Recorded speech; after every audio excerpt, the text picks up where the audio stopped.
So, Yeah, go for it.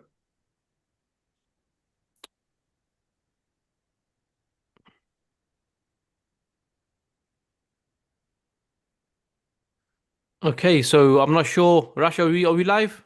I think so, yeah. Let's give it a go. Okay. Assalamu alaikum wa rahmatullahi wa barakatuhu. Welcome to the Muslim Podcaster Show. I'm your host Majid, live and direct today with my co-hosts Rash and JK. Assalamu alaikum, brothers. How you doing? Wa alaikum salam wa Walaikum salam, rahmatullahi not wa bad. barakatuh. All good, bro. Yeah. Well, this is the first time we're trying a live stream. So inshallah, hopefully, if anyone watchers, they can certainly get involved. And I guess we're going to learn from a few issues whether we do this right or not. But we got things to talk about, so we thought why not just go live, try something different, and try to get some interaction. Inshallah, That's inshallah. the Yeah, plan, there's a inshallah. couple of people have given, well, someone's given salam, so it's definitely working out for it. Alhamdulillah, Alhamdulillah, that's Alhamdulillah. good. So listen, let's get into it, inshallah. Today we want to discuss quite a few important topics, kind of linked anyway. The first one being you'd say the adoption by the UN um, regarding the so-called Trump's Gaza peace plan, and also something which is quite hot at the moment is the world's worst kept secret about Saudi being happy or wanting to join the Abraham Accords. So, I mean, let's get into it, guys. First of all, what do you think about the adoption by the UN? Is this a victory for Gaza, or just a bad joke? Probably worse than a bad joke, actually, because, like I say, anybody who still had any modicum of kind of hope in the UN probably has lost it now. If you think about it, because from point of view is at least previously people were expecting some kind of output from kind of what's going on with the ICJ and ICC on this on the genocide issue, but all of a sudden to actually adopt a plan which the vast majority of commentators have said is bogus on so many levels. And remember, we discussed it in your last in one of your last podcasts as well for the UN to come out and actually back that. And I've got some thoughts on that I'll probably come back to in a second. But for the UN to come out and back that just goes to kind of further prove to me how toothless it is as an institution. So yeah, it's certainly not a victory. We know how what the flaws in this plan are, and we can discuss them. But no, just to answer your question initially, yeah, this is something. If anybody's remotely hopeful, hopefully we can break down why they shouldn't be. But in the first instance, no, absolutely not a positive thing. Yeah, what you No, saying, JK? the problem is, yeah, it's beyond a joke, really. The problem here, I mean, it's not that we were expecting much from the UN and international institutions, really, but it is quite significant in the sense that what this really means is that the UN, which is meant to be an international body, has rubber stamped the Trump plan, which we know has many flaws in. And essentially, what the rubber stamped is the occupation of Palestine, continued occupation of Palestine, not just through the Zionists, but also the US, who are the advocates and they are Zionists themselves. So it is significant in that sense because it's essentially again history has shown us this really. The UN is just an institution that is a cover for their decision making, which they cloak in international legitimacy, but actually they're not. They don't have any legitimacy or recognition. The fact that 13 votes were given, and I think there were two abstentions from China and Russia, really is a rubber stamp from the international community, yeah, as well as these Arab and Muslim nations that who are obviously we know are cowards, and they have no legitimacy as well. So they've also backed it. And the sad thing is really, the US would veto countless times when people were calling for the ceasefire in this same kind of UN Security Council, and they used their veto power, right? But the Russians and the Chinese, they weren't able to use their veto power, and it just really shows like, they play the game as being kind of competitors with the US, but really in reality, no, the US run the game, and everyone else is just cowering to these criminals.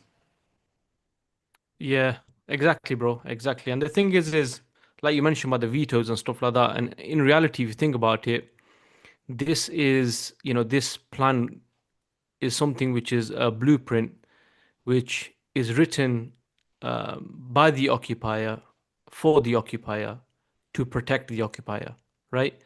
That's exactly what it is. Because if you think about it itself, it's a humiliation, and there's no surprise that the majority of the Palestinian factions, other than the PA, of course, they basically rejected this. Because if you think about it, ultimately, this is a so-called ceasefire. I know we've already recorded, a podcast on this, but just to hit home that it's completely on the Zionist terms. There's absolutely no withdrawal. There's no accountability. There's no dismantling of the siege, right? Which Gaza's been under over a decade, and in reality, there's no end to the violence as well, because we know hundreds of people have been killed since this so-called peace plan came into effect. So, like you said, I think the important point, and it's something which hopefully, I mean, I don't think people, any smart person, to be honest with you, thinks of the UN in any genuine way. But they don't have any legitimacy, because we have the same entity, the US, for example, who for 2 years has continued to veto the stopping of people being killed and the genocide, and now are passing a plan, um, which, to be honest with you, and it even goes to show, let's look at Russia, let's look at China. They're meant to be big players in the game. They could have, Mhm. they could have thought, you know what, let's get our own now, let's get our own in now. Let's reject this. But obviously, they all, when it comes down to Islam and Muslims, they're all on the same side anyway, right?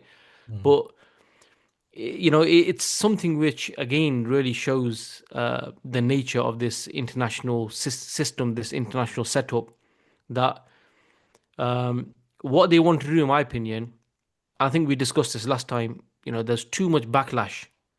So you do get people now, when people are speaking and they're talking about, they're saying things like, "Well, why are the protests still going on? It Yeah. stopped, hasn't it? There's been a ceasefire, right?" Mhm.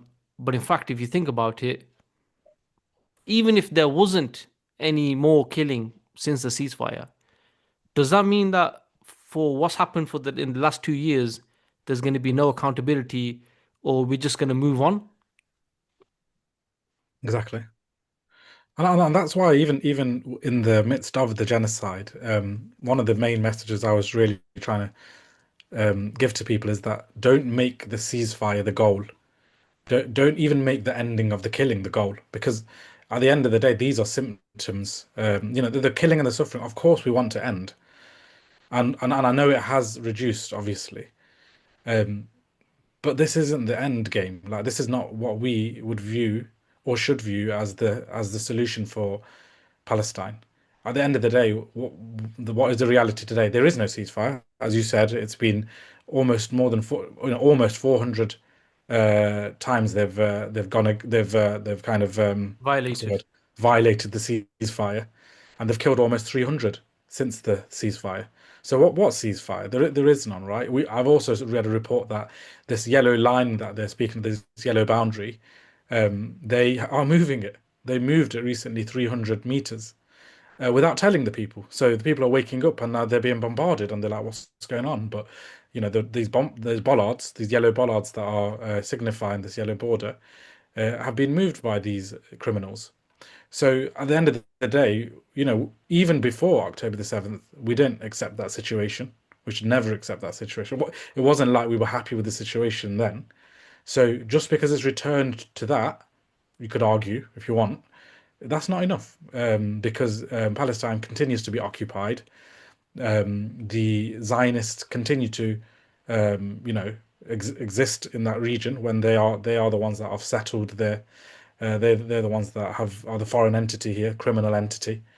And the only solution we should be shouting for and seeking is the decolonization of Palestine. And that's what it is a colonization, right? Mm. Just because that colonization of the Zionists is being replaced by US colonization, that's not the answer, which is what this US peace plan is, this UN peace plan is.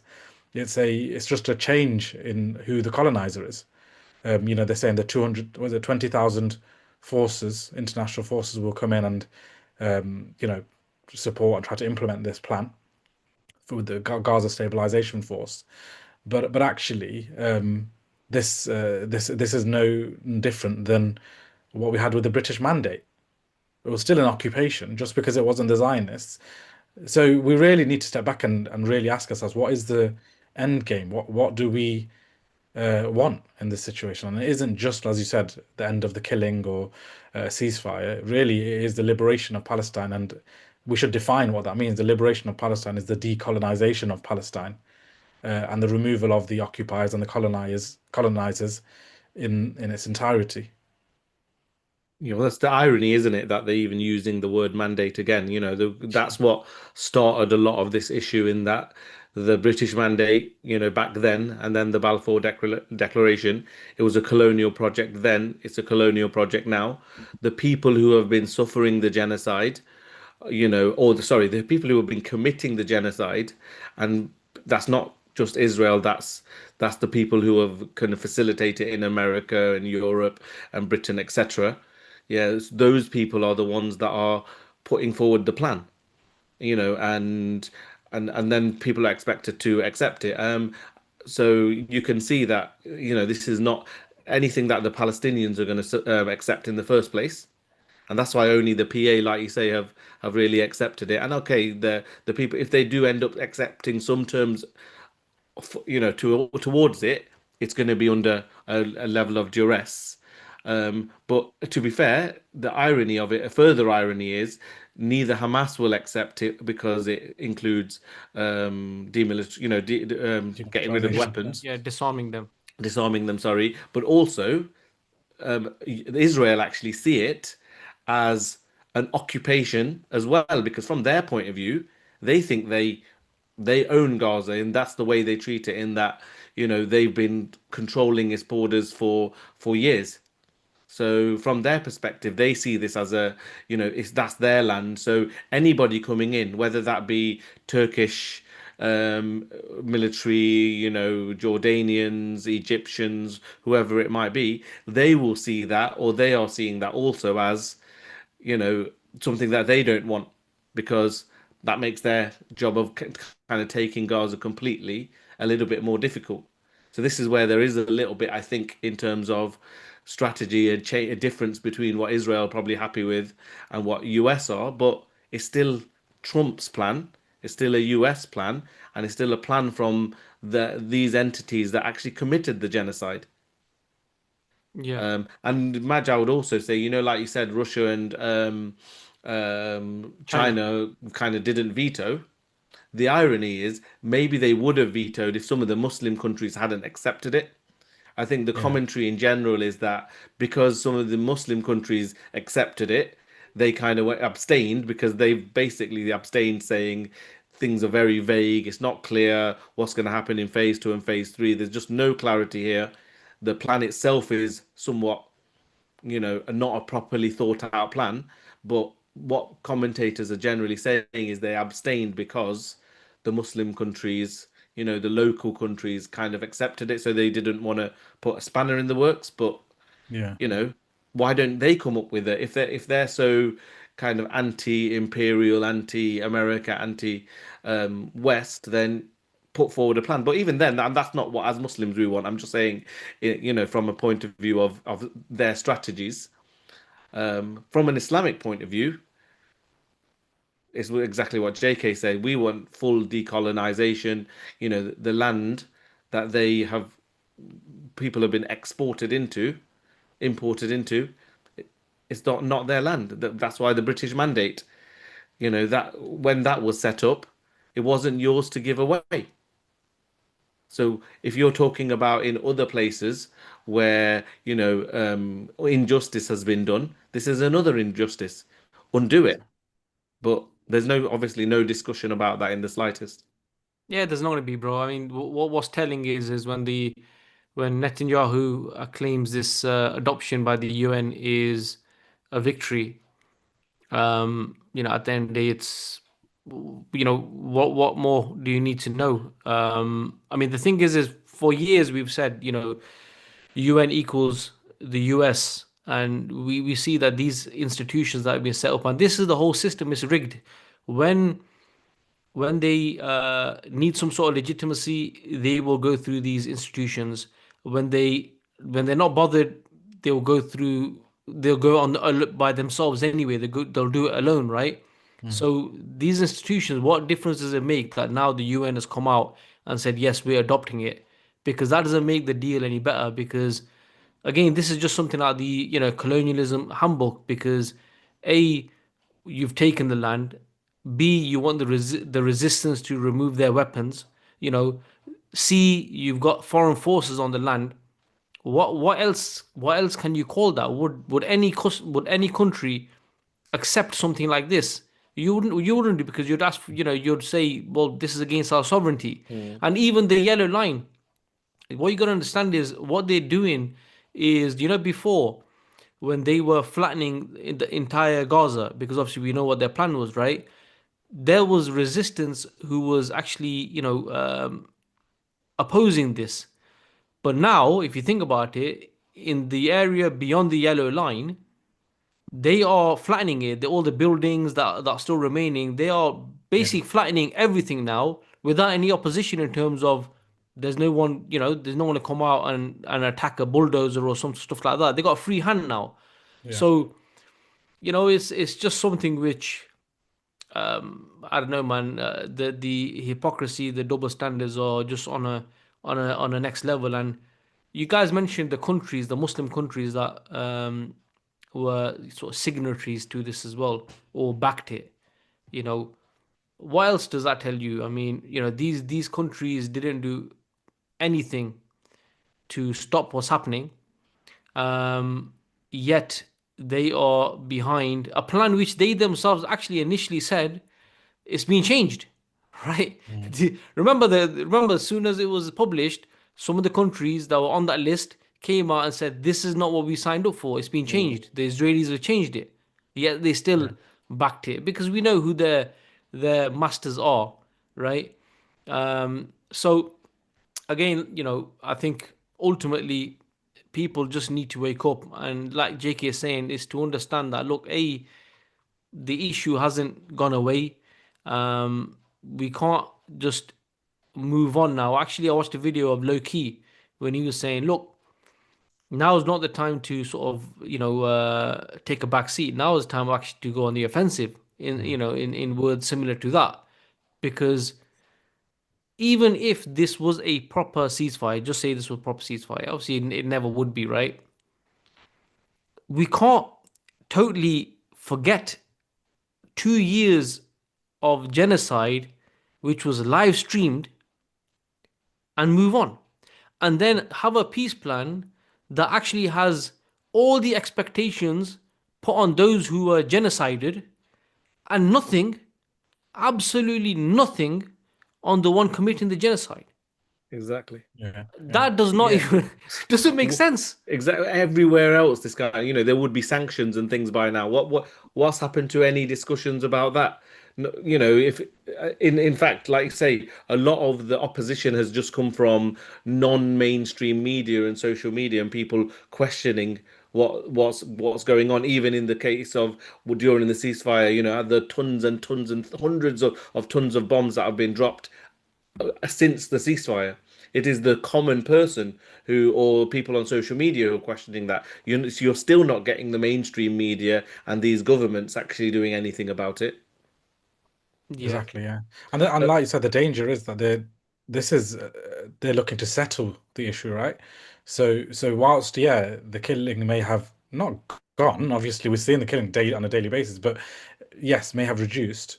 They are looking to settle the issue of Palestine, which is a major concern for us because we can't accept them to settle the situation where they give, as you said, they basically they're rewarding those who committed genocide. with what they want, right? Yeah. So we cannot allow them to do that. And secondly, at the end of the day, from an Islamic perspective, um, our Muslim brothers and sisters are still being occupied. They're still under siege. So we can't step back. We have to really call it out, and we have to be calling out those agents that are part of this, who are the Muslim entities that we have. The likes of PA as well. Don't forget them. These guys have no legitimacy among the Muslims. Who are they to sign it off? To be honest, who the heck are the PA to sign this off? When during the genocide, what were they doing? They were in the West Bank, arresting and persecuting Muslims. They didn't do anything to stop the genocide. And what we're hearing now is that since Hamas has kind of got a bit more of a foothold again back in Gaza, a lot of the issues are being resolved again under bombardment. But in terms of the looting and stealing and these criminal gangs, they're being sorted and dealt with, and their popularity is at a sky high. So if anyone represents Palestine, it's these groups who are, as you said, being asked to demilitarize, and they're the ones that need to be de-radicalized, when it is being the Zionist entity who need to be de-radicalized and demilitarized for the genocide they have committed on the Palestinians. No one's calling for that, or only people calling for that are those who are, as you said, on the ground or on social media. But the mainstream and these, entities that are part of the system are just kind of going along with the US narrative. It's a shambles, really. It's just, I It don't even want is. to call it hypocrisy, but it's just disgusting. Yeah. So just some thoughts as well, Madge, as well, in terms of like I think what it is there someone from a kind of geopolitical point of view, what's happened is they've realized you've had 2 years to try and destroy the resistance and you've failed. So there has to be some other strategy now. So the way I see it is that by trying to bring in some kind of an international force, this is kind of America's way to kind of go, look, you've had your opportunity. They still want to utilize the real estate, as they called it, and that's what Kushner and Trump and all of these, because even what's this board of peace that they've given themselves this name of, and that Trump is going to be the kind of the head of it. What's that all about? That's about, you've had the opportunity to kind of wipe the resistance out and you failed. In fact, as JK saying, is arguably they might have more support now because of the way the civilians and everybody has been treated. But I see US looking at it from the perspective of, now if we involve some of these other countries, even if they don't want to be involved, some of the Muslim countries, then they can basically have better relations with them. Which is what we're seeing with how much like Saudi and the UAE and stuff are putting into America. This is kind of their way of going, we'll want to try and bring some level of stability, but it's going to be at the cost of the Palestinians because even if there is some kind of an international force that's going to create more conflict. That's just going to be another participant in the issues that are happening there because the resistance at the end of the day, they're not going to disarm No. because they know as soon as they disarm, it's game over. So I think Mm. this is my opinion. I'd be like to hear what you guys are going to say. I think this is kind of America's way of almost, seeing that this rabid dog, that what it's done in the last 2 years, trying to kind of put it back in its cage for a period of time, knowing it's always there if they need it, but they internationally their reputation, America's reputation, has been completely tarnished. Not that they massively care about that, but in order for them to be seen as some kind of a peacemaker in the region, and with these other deals that they're doing with some of the other neighboring countries, agreements, I think this is kind of a way of going to some type of next stage. But I agree. I agree because yeah, it's not going to be successful. Because at the end of the day, if okay, I'm not trying to praise the Zionist entity in terms of their military prowess, but they were given a blank check in terms of the support they were given from the Europeans and the US in terms of military might, right? And they still failed in removing the resistance. So how the heck are, Arabs these Arab nations and Muslim nations who are meant to be the ones that are going to be demilitarizing Hamas. That's their role in the second phase of this plan. How are they ever going to achieve that? No chance. They won't achieve it. They don't have the that level of military might to be able to do that. And you know, you don't. I just can't see that happening. And I think Trump and the US know that. You know, they know that it won't be possible to fully demilitarize the resistance. How? You know, and you know the whole population itself is. They've created a second next generation of resistance. So it's not. It's an idea, isn't it? The resistance isn't just a membership to a group. Resistance is an idea that all the Gazans and now the next generation, after suffering a genocide, will feel. They're not going to just lay down their arms.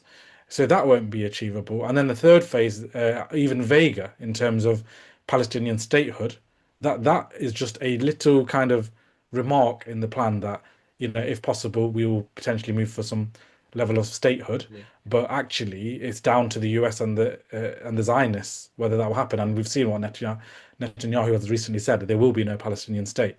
So that will never happen as well. So I think you're right that this is just a way to like reduce kind of pull back their kind of spoiled child, show that they're trying to do something that will bring peace, so to kind of bring up their image again. But in reality, no, it won't happen. It'll be just the current state, and it allows Israel to carry on with its occupation, with the never being any settlement in this Yeah. issue. The thing is, both approaches lead to the same thing anyway, Exactly. because the damage has already been done. We discussed this last time. Like Yeah. the saying is, you know, uninhabitable. You know, That's why ethnic cleansing will happen first, yeah. because you know people are realizing it's unlivable there, and that's Mm. part of it. Yeah, you're right. Well, You're right to whether mention they that. move or not, I think this is where I think you Mm. guys mentioned last time as well. Like, you know, they underestimated it. Whether the people move or not, because these are, I think, probably some of the most, if not the most resilient people in the world, right? Um, and also the bro, subhanallah, you know, if you look at some, I watched some videos like on Al Jazeera and stuff, and these guys they found this tank, right? Zionist tank that was destroyed, right? They stripped it, man. They stripped it. They took the batteries. They took this. They took that, and they started making things like, you know, using the batteries to for water, and you know, obviously these people are on another level. So I wouldn't be surprised if they still continue to stay there without moving. However, normally, if you look at it at the moment, you know, it's unlivable, like you're saying. So the Is it outcome is the same. The outcome is the same. I see. Like the yeah. damage has been done. Well, Mm. some new videos of southern Gaza has come out in the last couple of days, where literally you can see that the way they bombarded the place was so intentional to kind of wipe out infrastructure. It's like Mm. it was almost like, you know, like if you use, we know they use AI and stuff to kind of target areas and everything. It's almost like they've gone to every single square inch of of the land, just decimate it. So it literally looks like it's been completely pulverized. So the videos going, but some of the videos we've seen, obviously they're horrific already, but in them you see the odd building with half of its building is still standing. And then you see three buildings or whatever broken. Then you see another half building. In these videos, I think it's the AP have released them. It's the way it's been done. It's like literally they must have started from one corner and just gone non-stop, Yeah, so yeah. that there's literally nothing. Bro, that's what they're doing right now in the areas which is the yellow zone. Yeah. Yeah, This yeah. is and now they're doing it without anyone firing any rockets at them. Mm. You know, so that's why it's Well, there's also been some commentary about the fact that if they do manage to get this kind of stabilization force in there, what's stopping those forces? Because we know they're going to be people who are linked to the West as well, so going in, finding all the tunnels, and making sure that any other kind of resistance that is still there that gives them some degree of defense, then that's an opportunity for them to wipe all of that out as well, bro. isn't it? It's just That is what they're gonna do. If you, I was reading something where I talked about the powers that this force will have. They won't just it won't just be the powers for a peace force. You know, for example, you have like can't remember what they call, man. You know, like the part of the UN forces which go to these areas to, like for example in Lebanon and stuff like that, peacekeeping forces, Peacekeeping yeah, force, Yeah. yeah. they don't have much power. Mm. Yeah, Like a peacekeeping it's force. more a peacekeeping mission. They don't really have Yeah. any offensive type of like mandate. Yeah. That's not going to be the case here, from what they're saying. So you can definitely see that this force is going to be one that's going to have the powers to crack down on Yeah, yeah. on on The, the people. the the comparison they're making to it's not just a comparison actually, because a comparison would be just saying that they're separate.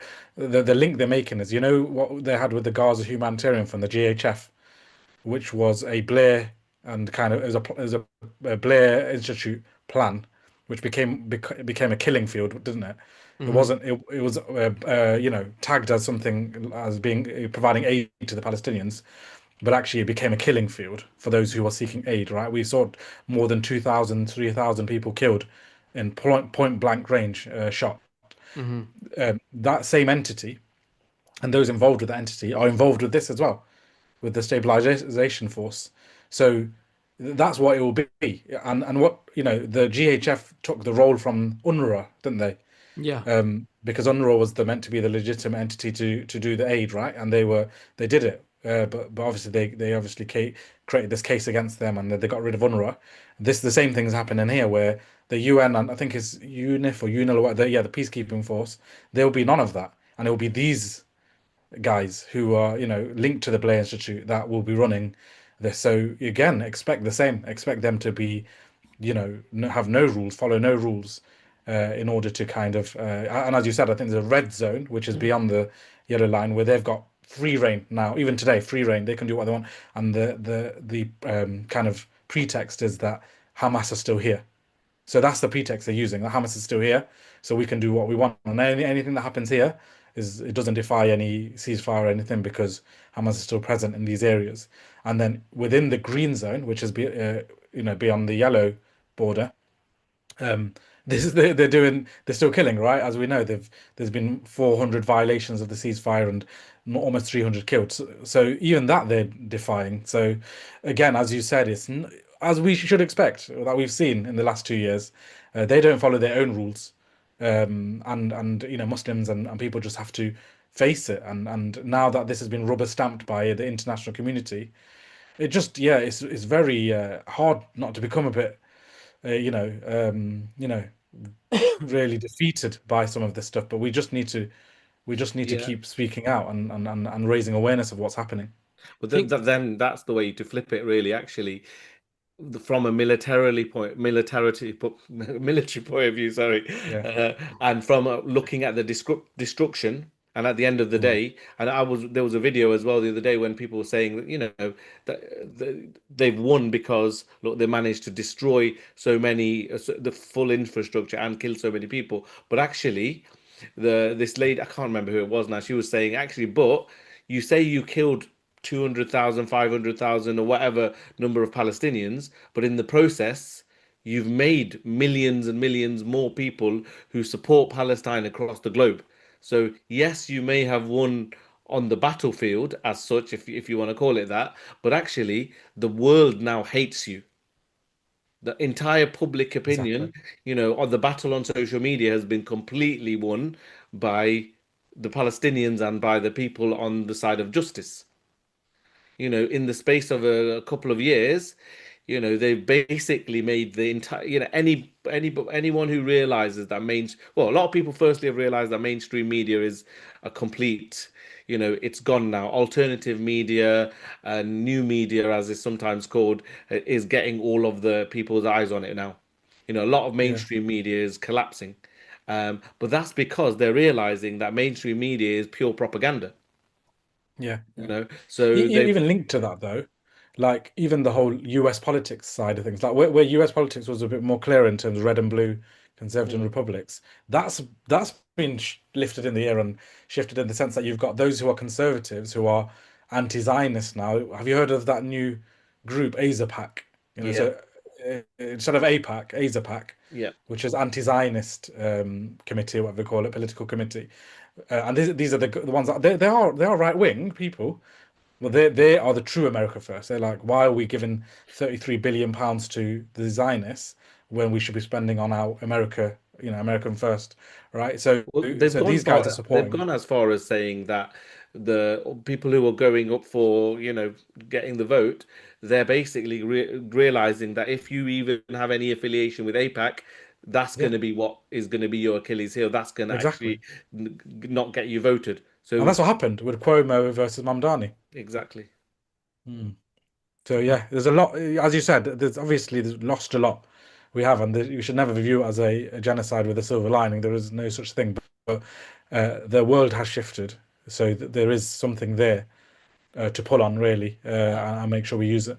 Let's Have look you been at have you been watching all these clips of this Sarah, what was the name? Sarah Hurwitz, that's Oh on yeah, all over social media now. They had this kind of Jewish forum like lobby kind of thing which was broadcast and then this woman is just speaking in terms of as if like completely delusional in terms of she thinks she's justifying why people are, she's going, oh, people are becoming anti-Zionist, people are becoming anti-Jewish, as if that's not because you've slaughtered tens and thousands of children, as if it's just the some kind of propaganda. And yeah, and it's she's saying crazy. it in such a normalized way. The vast majority of people online are sharing it, going, what are these people thinking? Deluded. Yeah, They're just pure evil, yeah, and she's her videos have just been, in fact, if there's anybody who needs to, we tell people you need to speak out. The irony is they're speaking out themselves and making themselves look worse. yeah. They're When exposing you themselves. give them a platform and they're willing to speak, they actually expose themselves as mass murdering, children hating, racist, people who just want the ethnic cleansing of innocent people, and they mm, don't hide it. Oh, and last one, sorry, and also when they turned off the Hebrew Yeah, yeah. On translation Twitter. on Twitter on X. Yeah, People's like, wait there a minute, why are you turning the Hebrew translation off? It's because people will go, wait there, now when they're speaking Hebrew, they're actually, we can see what they're actually saying, their and true their nature. genocidal language. So X had to actually turn off automated Hebrew translation so the non-Hebrew speaking people wouldn't know how genocidal these people are. Flipping out, come on. Mm. So there, yeah, so that side of it is genuinely the world has completely flipped in Yeah. terms of its view towards the Zionist entity and this settler colonial project that, the normal common person who recognizes justice is completely against it. you Mm. know uh, mm, what you mentioned there about the stuff they've done. Have you must have seen that video where there's a Israeli lawyer, and he's talking about basically the condition of the Palestinians in the prisons, and he's saying basically he's talking about how they when they get raped. So the woman's talking about it. He goes, wait, he goes, look, he goes, them being raped is probably not even close to being the worst thing that's done to them. Mm. And he went into a lot of detail, but there's no point. Yeah, I don't really want to go into it because it might get shadow banned or something. But if you watch that video where he's saying basically, he goes, look, being raped is the least of their concern, right? But you know what? You guys have mentioned loads of things. We've talked about genocide, we've talked about rape, we've talked about how they are genocidal maniacs. And something that JK mentioned, which was quite interesting, when he said the way it looks like it, if you think about it, after 2 years and the UN um, adopting this peace plan is as if the genociders, they are being rewarded. So let's talk about rewards, which kind of like goes smoothly into the other topic I want to speak about, is the fact where MBS himself has openly said, and like I said at the beginning, it's the world's worst kept secret because this is something which we've been talking about for years now, right? But he said, Mm. look, we are, we are ready, we are eager. I mean, probably didn't say that particular word, but we are ready to join the Abraham Accords, right? Mm. Now, let's kind of like speak about this a bit because if you think about the element of rewarding, here you have a guy who somebody would say are representatives, if not a custodian of the two holy mosques, but in reality is the custodian of the Abraham Accords because you have an entity that has slaughtered your brothers and sisters, your children, starved them, humiliated them, don't hide their hatred for Arabs, done the worst things possible. And what do you have at the end of it? You don't have these countries using their political weight, these countries using their resources, using their military or anything like that to stop what's happening, just to try to make out like it's linked to some sort of a Palestinian state. We've gone past that now because Mm. that argument of them recognizing this Zionist entity was totally bogus before October the 7th, 2023. Now, Mm. after October the 7th, 2023, after what these people have done 4K live, how can you say you are ready? Almost groveling.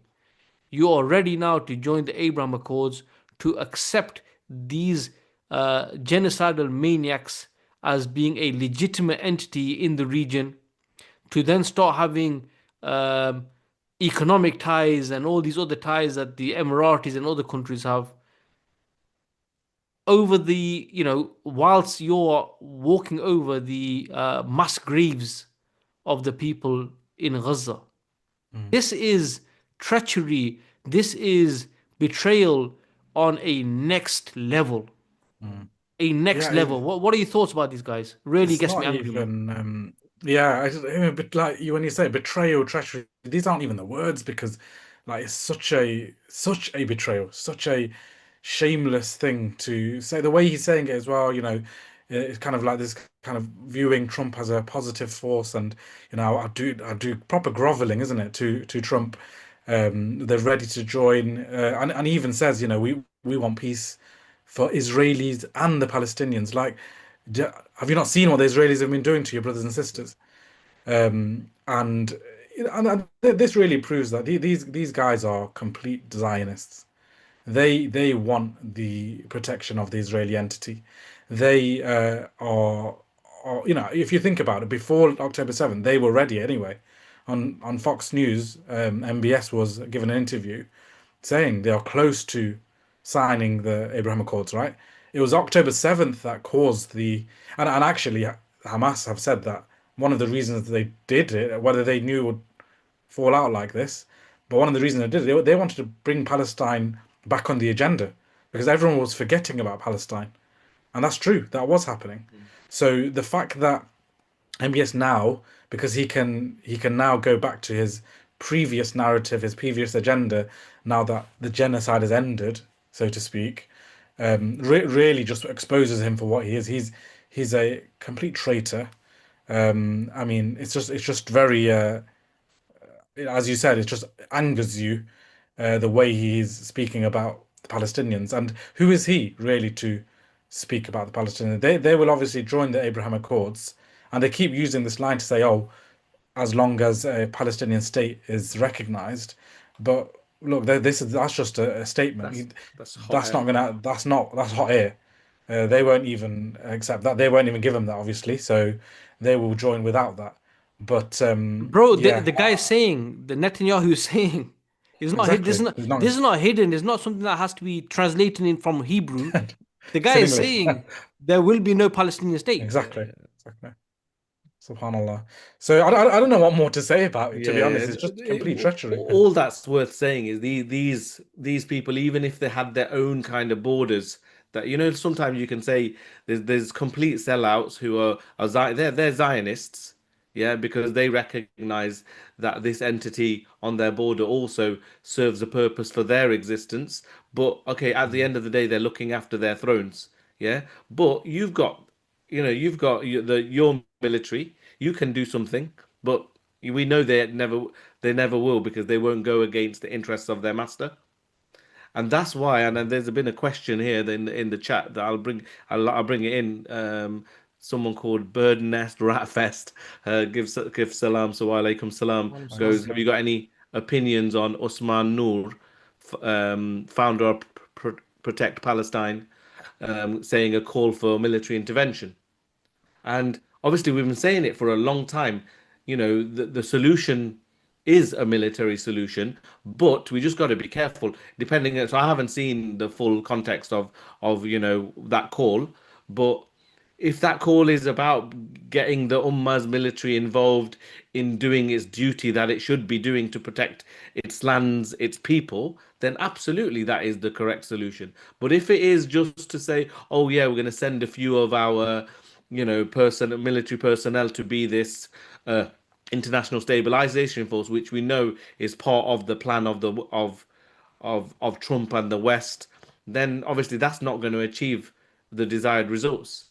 The issue is out these leaders of these countries, we don't have any hope of any success, certainly from the Saudis and from the UAE, etc. In fact, when you hear about the type of Islam they're pushing and the groups of Muslims or the groups that they promote, for example, like the kind of the Mudkhali type of Islam, whereby you can't speak out against these treacherous rulers, then you know what they want. They're protecting their thrones, and they will do whatever it takes to make sure those borders are kept the way they are. And therefore, they won't send their armies. They won't go and try and protect the Palestinians.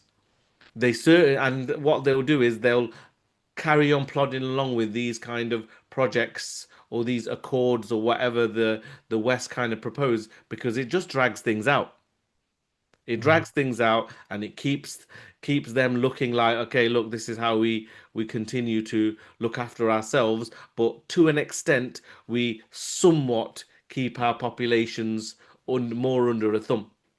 Yeah. Whereas in I actual agree. fact, the populations need to rise up and get rid of these people. Yeah, yeah. That's what I was going to say. Just on that I've not seen this actual thing. I've not heard of it, Usman Nur, but more broadly, the answer is military intervention in the sense that the people of Palestine need a military level of defense. You can't expect those who are occupied to liberate themselves. They won't be able to. It's guerrilla warfare, really. But what it really needs is a military level of response. And at the end of the day, the Zionists will be defeated. They're not that strong. The fact that they can't defeat a militia tells you everything. They're a kind of, they're a criminal entity, but they're a alien entity in this region. If this region really had the sincerity, I'm not talking about the people, I'm talking about the governments and the militaries.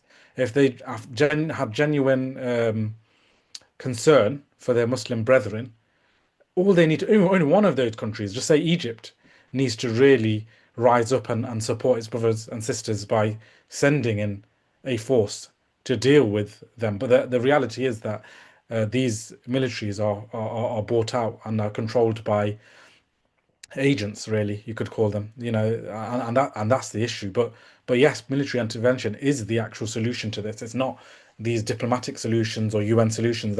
That's not going to achieve anything, as we've seen. And ultimately, based on reality, just reality, this is something which you could argue, some people might say this is enshrined in just a human law, if there's such a thing. But here we're talking about the Sharia. The Sharia commands that the brothers, the Muslims, go and support their fellow brothers and Muslim sisters, right? This is a command. But here, I mean, you mentioned last time, JK, about munafiqeen and stuff like that. These are the sort of things that come to mind, because this is something which has been coming for a long time, which we've talked about. But the thing is why I say this is, and treachery is not probably not the right word, because they weren't genuine at any point anyway. But why I say the level of treachery is because before, there was still an issue where, even though they wanted to do this a long time ago, they knew that this would probably damage their legitimacy amongst their masses, and you never know what this can lead to, right? Yeah. But if you look at what's been happening in places like Saudi Arabia, let's focus on Saudi Arabia here, right? Over the last, 10 years, 5 years, 6 years, I don't know how long it's been now, opening up the country to Western entertainment, yeah, to distracting the youth with all this fahisha and all this, fitna, right?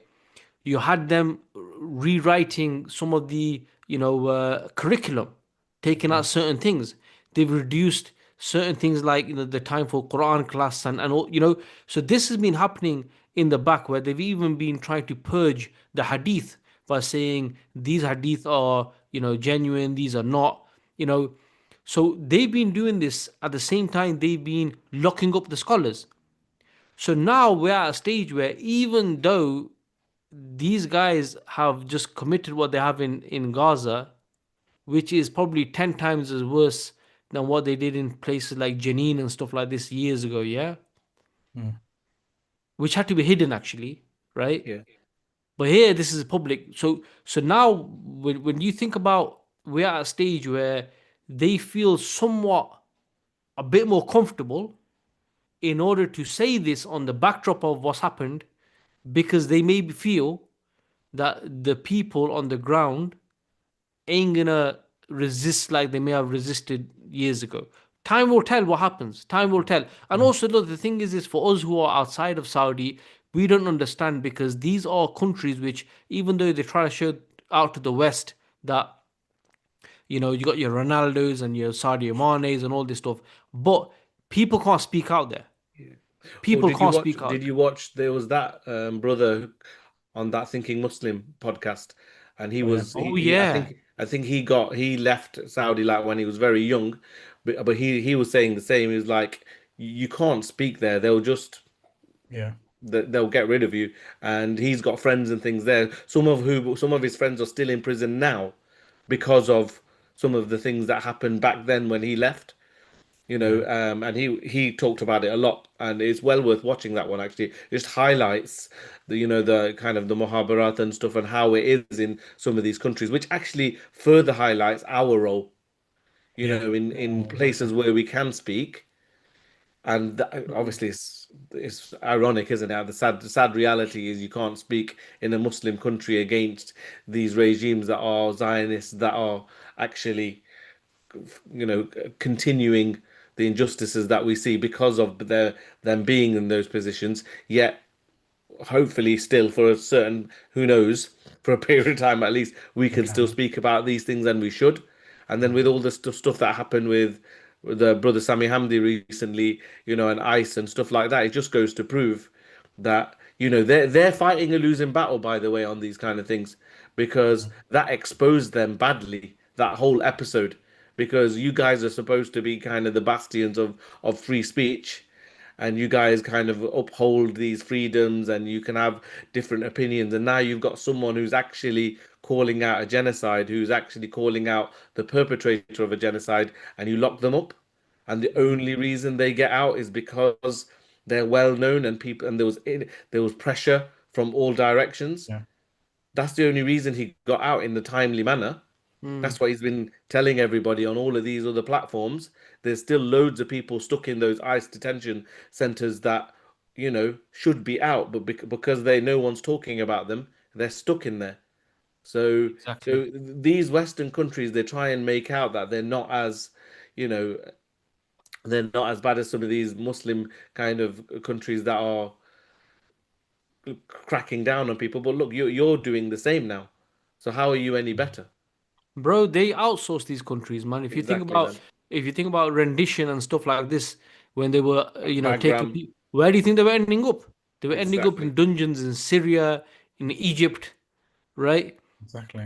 Yeah. So, but yeah, I mean, I think the important point is maybe to some people. I mean, you mentioned Madkhalis earlier and stuff like that, and to be honest with you, I've not spoken to anyone in that type of leaning for a while now. So, you know, I don't know whether they still would find excuses for even this behavior. They I will find mean, excuses, trust me.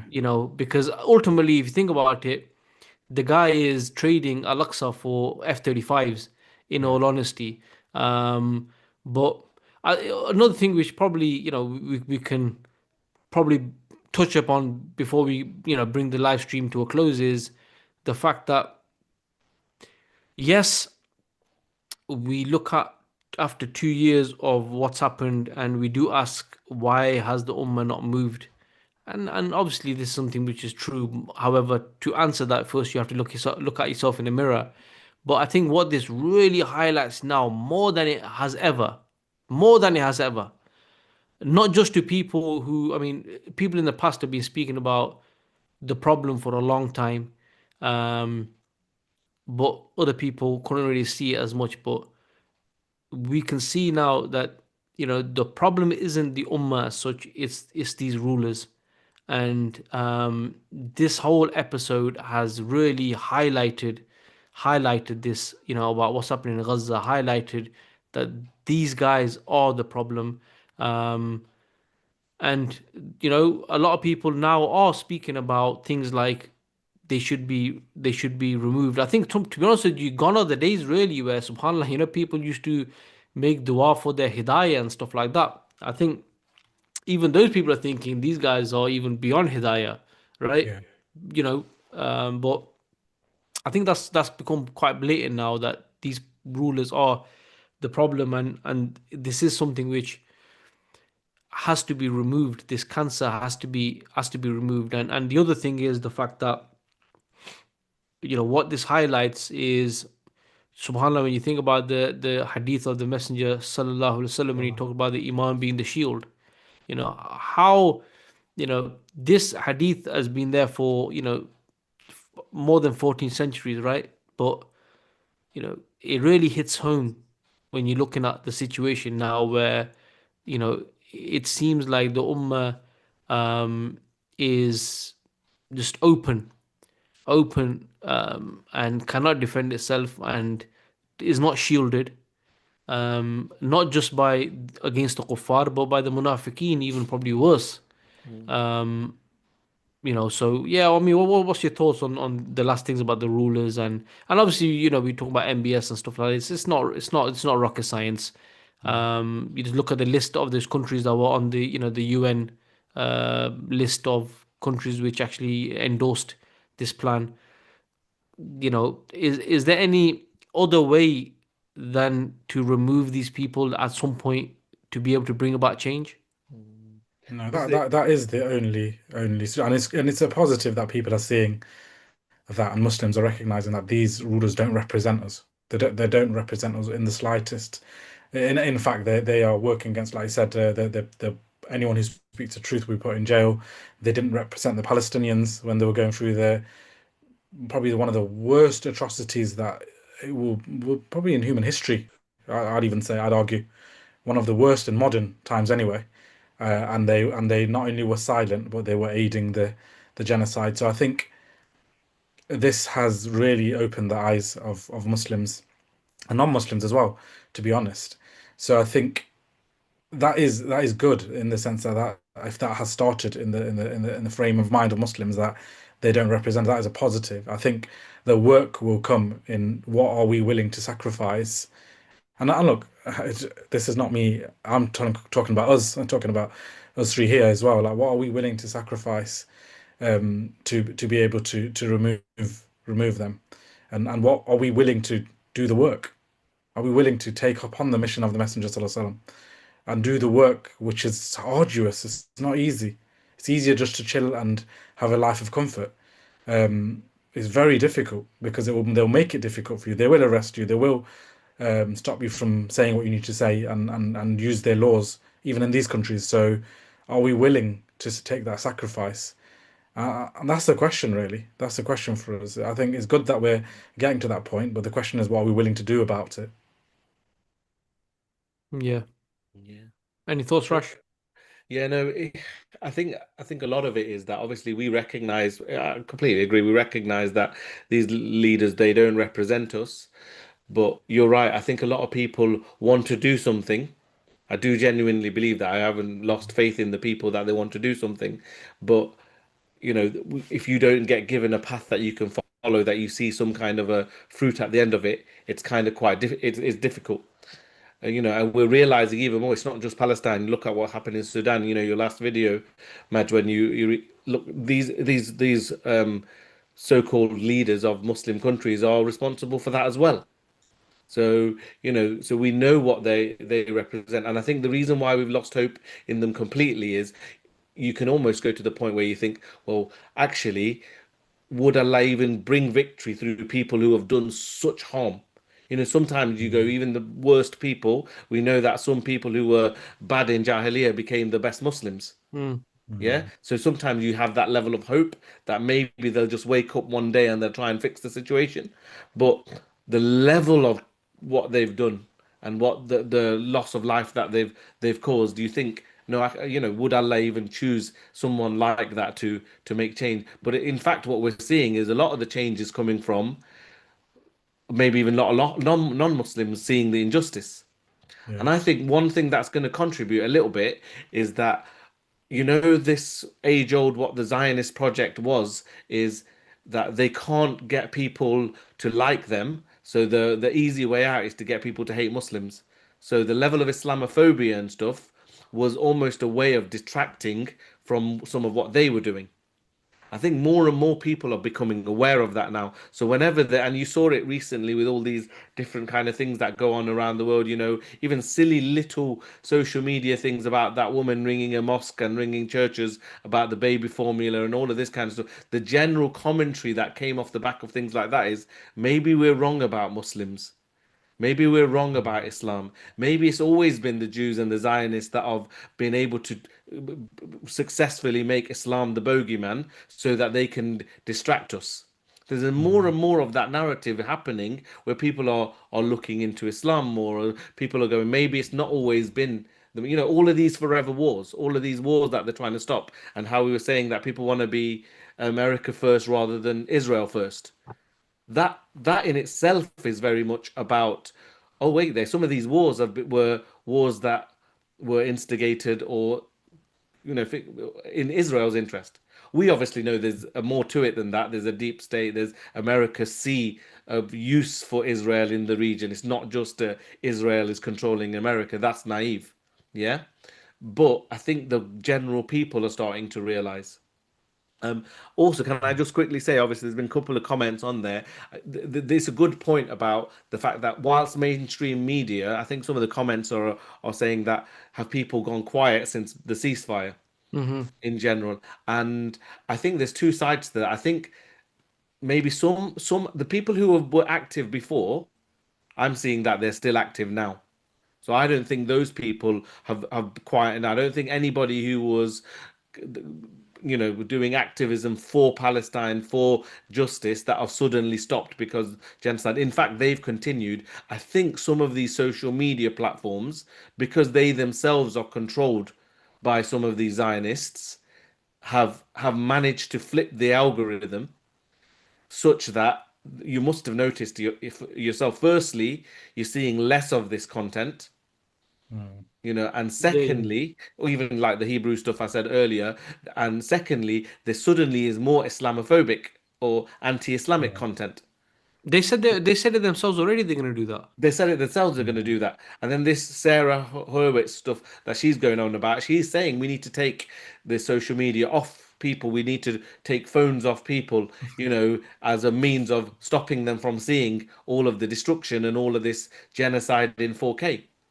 They're Mm. losing, but they're not going to lose without a fight. So, in answer to, I Yeah. think Cam is asking a question in the chat. In answer to Cam's question, I do think that some of it's been toned down because of some of these platforms, rather than people necessarily going quiet. Because the people I was following who were active are still active. It's just you have to go searching for their content now rather than it just coming up on your feed.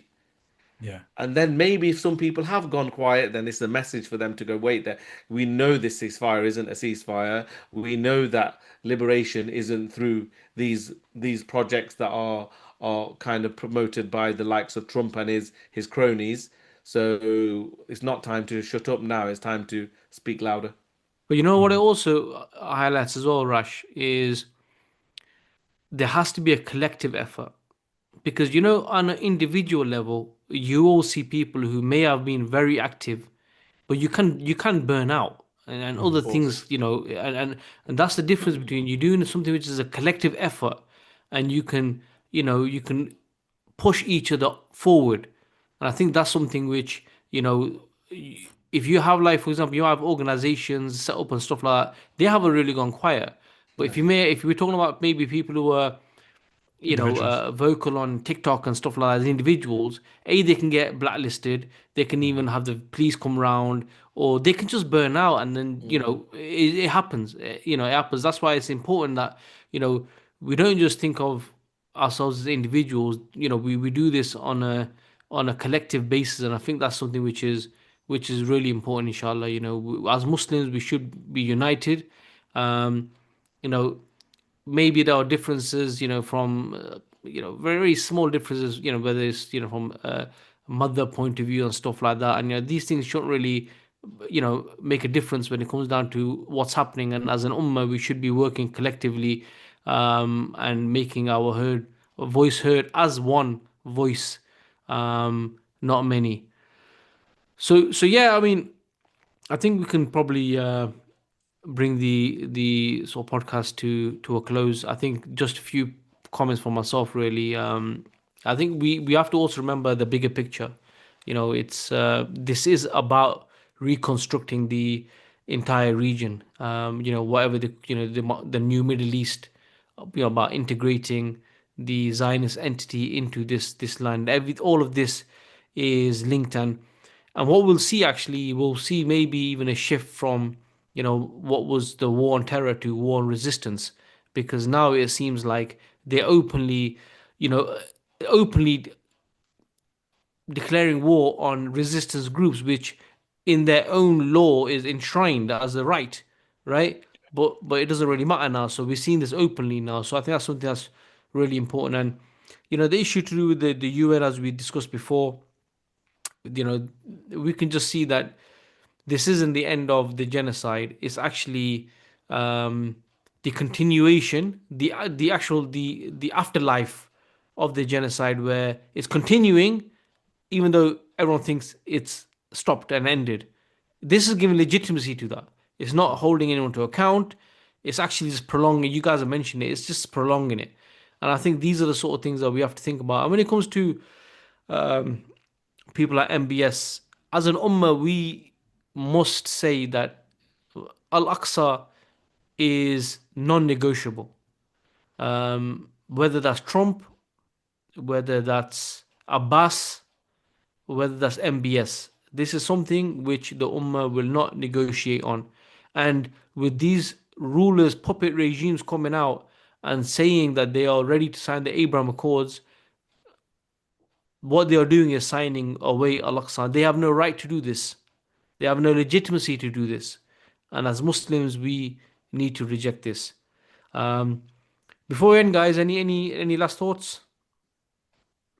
No, No? I just wanted to say that maybe we carry on these kind of formats. There was a few questions. We'll try and make these sessions interactive. That was the reason Yeah. for trying it, to do it live. So obviously we'll tell people in advance that we're going to go live next time. So that would be good to kind of get a few people on and keep them interactive. Otherwise, we're kind of like say we're talking amongst ourselves. So I think that would be a good opportunity. And if we do them regularly, that's also a good idea, I reckon. Yeah, 100%, bro. I think Yeah, this I is agree. very important, because interaction is key. You don't really want the message to be one way. And Yeah, and it's this is so. useful to hear other thoughts, isn't it? Like, what other people are thinking. We might think one thing, but maybe there's other reasons why, they might what the other perspective is. Even though I know by and large Muslims are generally on one page, but it's always good to get other opinions to kind of Yeah. discuss. Of course, everyone needs to get involved, and this is something which we feel like dinosaurs when it comes to this stuff, which people have been doing for years now, and we just haven't got around to. And Jazakallah, Rash, for looking into the sort of technical aspects of making this happen. But we'll see, inshallah, once we've ended the podcast, whether it actually publishes it on YouTube or not. But if it doesn't, then at least those people who watched it and interacted, I hope they took some benefit from it. So, guys, until the next one, whether it's live or whether it's pre-recorded, Jazakallah khair, guys, and to everyone, Assalamu alaikum wa rahmatullahi wa barakatuhu.